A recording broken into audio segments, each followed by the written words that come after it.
ಗೋಕರ್ಣ ಹುಳಸಕೇರಿ ಹಾಲಕ್ಕಿ ಒಕ್ಕಲಿಗರ ಸುಗ್ಗಿ ಹಬ್ಬ ಗುರುವಾರ ಸಂಜೆ ಅದ್ದೂರಿಯಾಗಿ ಸಂಪನ್ನವಾಯಿತು.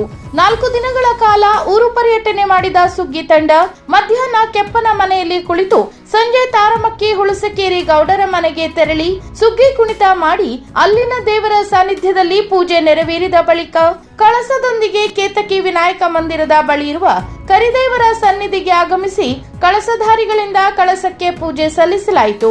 ಬಳಿಕ ಹೊಲಗಳಿಗೆ ರೋಗ ರುಜಿನ ಬರದಿರಲಿ ಎಂದು ಪ್ರಾರ್ಥಿಸಿ ಬೂದಿ ಎರಚುತ್ತಾ 1 ಕಿಲೋಮೀಟರ್ಗೂ ಹೆಚ್ಚು ದೂರದ ಮಾರ್ಗದಲ್ಲಿ ಕಡಲ ತೀರ ತಲುಪಿ ಕರಿನೀರಿನ ಸ್ನಾನ ಮಾಡುವ ಮೂಲಕ ವಿಶಿಷ್ಟ ಹಬ್ಬ ಸಂಪನ್ನವಾಯಿತು. ಇಷ್ಟು ದಿನ ಮನೆಯಿಂದ ಹೊರಗಿದ್ದ ಸುಗ್ಗಿ ತಂಡದ ಸದಸ್ಯರು ಕುಟುಂಬದವರೊಂದಿಗೆ ಜೊತೆಯಾಗಿ ಸಿಹಿ ಹಾಗೂ ಕೊಟ್ಟೆ ಕಡುಬು ತಿಂದು ಸಂಭ್ರಮಿಸಿದರು. ಮುಂದೆ ಆರಂಭವಾಗುವ ಕೃಷಿ ಚಟುವಟಿಕೆಗೆ ಉತ್ತಮ ಮಳೆಯಾಗಿ ಒಳ್ಳೆಯ ಫಸಲು ದೊರೆಯಲಿ ಎಂದು ಪ್ರಾರ್ಥಿಸಲಾಯಿತು. ಇನ್ನು ಹಾಲಕ್ಕಿ ಸಮಾಜದವರು ಸೇರಿದಂತೆ ಎಲ್ಲಾ ಸಮಾಜದವರು ಈ ವೇಳೆ ಪಾಲ್ಗೊಂಡಿದ್ದರು. ಕರಾವಳಿ ಮುಂಜಾವು ಡಿಜಿಟಲ್ ನ್ಯೂಸ್, ವಿನಾಯಕ್ ಶಾಸ್ತ್ರಿ, ಗೋಕರ್ಣ.